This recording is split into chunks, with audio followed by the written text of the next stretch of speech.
o líder religioso que a pessoa está seguindo prega uma coisa e faz outra. Isso é um problema muito comum nas igrejas e eu queria tratar disso hoje.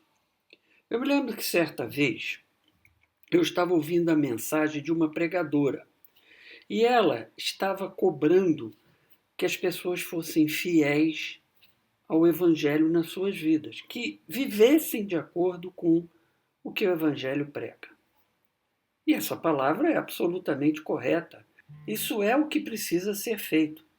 O problema naquele caso, naquela vez com aquela pastora, é que eu conhecia razoavelmente a vida particular dela.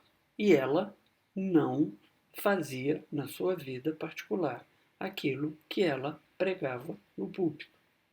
E esse é um problema terrível, porque ela não tinha autoridade para cobrar das pessoas fazerem aquilo que ela não fazia. Ela pregava uma coisa e fazia outra. E isso é muito ruim. Há duas razões para esse tipo de comportamento, quando a pessoa prega uma coisa e faz outra. A primeira razão é o auto-engano. A pessoa se engana. E esse era o caso daquela pastora em particular. A pessoa encontra desculpas para si mesmo para agir da forma como ela age, para justificar aquilo que ela faz, e ela aí passa a acreditar nas próprias desculpas que ela estabeleceu. E aí ela convive com o pecado de uma maneira cega. Ela vive errado, ela peca e ela não percebe que está pecando. Repara, essa pessoa não está mentindo. Ela não percebe que está pecando. Não é que ela acha que pecou e esconde o pecado. Não, ela não acha que pecou. Ela entende que não está pecando. Esse é o problema do auto-engano. A pessoa passa a conviver com o pecado de uma forma confortável. Ela se sente bem. Ela acha que está tudo bem. E se não chegar alguém para ela e der uma sacudida e acordá-la para o pecado que está cometendo, ela vai continuar naquele caminho porque ela se sente confortável. Tem um exemplo bíblico muito interessante disso que aconteceu com Davi. Davi adulterou com Batseba. Quando Batseba engravidou desse adultério, ele mandou matar o marido dela para esconder o mal que tinha feito, para evitar o escândalo. E depois se casou com a viúva. E tocou a vida como se nada tivesse acontecido. Ficou cego por seu próprio pecado. De alguma forma, ele se auto-enganou. Ele encontrou desculpas para ele mesmo, para justificar aquilo que ele tinha feito. E olha, isso é Davi, o homem segundo o coração de Deus. Quer dizer, uma pessoa que tinha profunda intimidade com Deus. Ainda assim, ele cometeu esse erro. Davi só foi despertado quando o profeta Natã foi procurá-lo, contou para ele uma parábola, e nesta parábola o pecado dele ficou exposto. Só aí ele se deu conta. Esse relato está lá em 2 Samuel, capítulo 12, versículos 1 a 10. Se o profeta Natã não tivesse sacudido Davi, e ele fez isso com medo, fez isso porque Deus mandou que ele fizesse, o rei nunca teria acordado dos seus pecados, porque ele estava autoenganado. Ele continuaria tranquilo, tocando a vida, satisfeito, sem qualquer dificuldade. A outra possibilidade que explica o comportamento contraditório, pregar uma coisa, defender uma coisa e fazer outra, é a hipocrisia.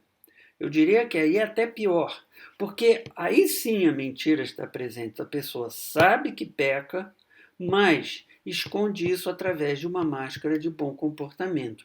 O que importa é a aparência, não a realidade. O que importa é como os outros veem e não aquilo que se faz verdadeiramente. A pessoa hipócrita esconde a sua realidade através de uma máscara.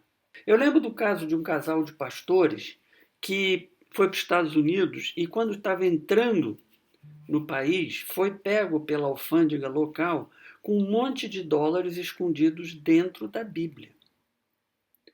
Lá nos Estados Unidos, eles foram processados, confessaram, foram presos. Pagaram pelo erro que tinham cometido. Mas aqui no Brasil, onde as pessoas têm menos informações, não sabem direito o que está acontecendo, não leem inglês, eles alegaram que tudo não passou de uma armação, de uma obra de Satanás, para desviar-eles do caminho dele, que eles não tinham feito nada de errado, esquecendo que tinham confessado por escrito perante o tribunal americano. Isso está registrado lá. Foram hipócritas. Então, isso é um comportamento comum. E um comportamento que, conforme eu disse, a Bíblia condena. Jesus falou sobre isso duramente. Ele disse que as pessoas hipócritas são túmulos caiados de branco por fora, mas dentro estão cheios de podridão. E disse ainda que haverá muito rigor com essas pessoas no julgamento final. Essas pessoas parecem bonitas por fora, por isso túmulos caiados de branco, mas dentro está cheio de pecado, está cheio de podridão. Mas o fato é que há um ditado que diz: não é possível enganar todo mundo todo o tempo. Isso é bem verdade. Ninguém engana a todos todo o tempo. Mas esse ditado deixa claro que sim, é possível enganar alguns por muito tempo, ou muitos por pouco tempo. E isso aconteceu na história. E isso continua a acontecer nos dias de hoje. Portanto, a hipocrisia funciona. É horrível dizer isso, mas funciona. Há muitos líderes cristãos hipócritas. Há muitos líderes cristãos que pregam uma coisa, fazem outra e se escondem atrás de uma máscara. Toda hora um ou outro líder acaba exposto. Surge a verdadeira realidade. Recentemente, um grande líder internacional cristão foi exposto. Toda hora esses escândalos aparecem. A máscara cai por terra e a hipocrisia fica evidente. Infelizmente, isso é uma coisa muito comum. Então temos as duas coisas, o auto-engano e a hipocrisia. E às vezes o líder faz uso das duas, mistura as duas coisas para ter até um efeito mais forte, né? Para se justificar aos seus olhos, se sentir em paz, sem ouvir o que o Espírito Santo está dizendo para ele ou para ela, que o caminho que está sendo adotado está errado. Agora, por outro lado, se nós formos exigir dos pregadores, dos nossos líderes, que eles não tenham pecado para pregar, ninguém ia poder falar nada. Eu, particularmente, não poderia fazer esse vídeo aqui, porque eu também peco. Todos pecamos. O apóstolo Paulo falou: eu peco, disse ele. O bem que eu quero eu não faço, o mal que eu não quero eu faço. Isso é o apóstolo Paulo, o homem que escreveu quase 60% do Novo Testamento. Se nós formos exigir dos líderes religiosos que não pequem, não seria possível haver líder religioso. E Deus sabe disso. E ele escolheu transmitir o evangelho dele através das pessoas. Então ele conhece esse dilema. Ora, se Deus conhece esse dilema, existe esta questão, o que Deus espera que a gente faça? Simples. Não devemos colocar nossa esperança nos líderes que porventura estejam à frente do trabalho que a gente frequenta, etc. Não. Não importa quem sejam esses líderes, eles são humanos, eles pecam. E mais cedo ou mais tarde, esse lado pecador deles vai aflorar. Mais cedo ou mais tarde, ficará evidente o erro dessas pessoas. E como os liderados, como os frequentadores das igrejas se encantam com alguns desses líderes, com alguns pastores e pastoras que parecem abençoados ao extremo, que têm uma palavra forte, às vezes até têm dons espirituais relevantes, há um encanto. Esses líderes se transformam em ídolos, se transformam em pessoas que são seguidas cegamente. Tudo o que eles afirmam é verdade. Isso nós vimos recentemente na pandemia.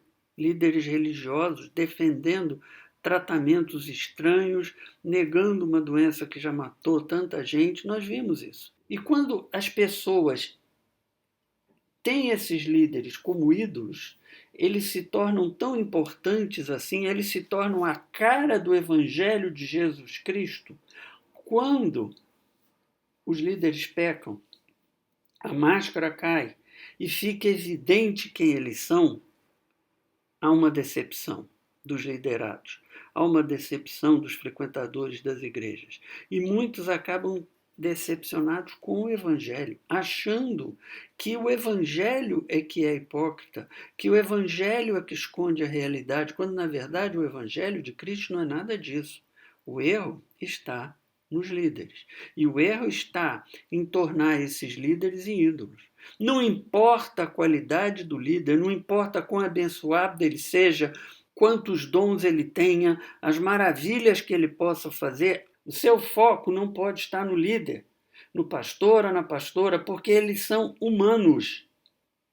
É claro que você pode ter uma boa relação, respeitar, ouvir o que eles têm para dizer, segui-los quando eles apontarem caminhos adequados, mas nunca se esqueça que eles são seres humanos. Nunca se esqueça que eles erram, que eles cometem pecados. E, portanto, a sua referência não pode estar neles. Claro que se eles se desviarem do caminho, vocês devem levar isso em conta, inclusive deixar de ouvir a voz deles. Mas o erro maior é transformar o líder num ídolo, transformar o líder no rosto do Evangelho, transformar o líder cristão na razão de ser para se seguir a Jesus. E aqui vem a palavra final. A mensagem de Jesus é o que importa. É ela que precisamos seguir. É a Jesus que nós seguimos e nós sabemos, a Bíblia nos conta que ele não pecou. Ele não nos decepcionou. É claro que precisamos cobrar a coerência dos nossos líderes. Não podemos seguir pessoas que são hipócritas, que dizem uma coisa e fazem outra. Temos que cobrar isso deles. Mas, se nós percebermos fraquezas nos nossos líderes, nós não temos que nos afastar do Evangelho por isso. Porque a nossa referência é Jesus Cristo e ele nunca nos decepcionou, nem irá nos decepcionar. É isso que eu tinha para falar no dia de hoje. Que Deus abençoe a sua vida, que Ele ilumine os seus caminhos e que Ele te dê a paz. Amém.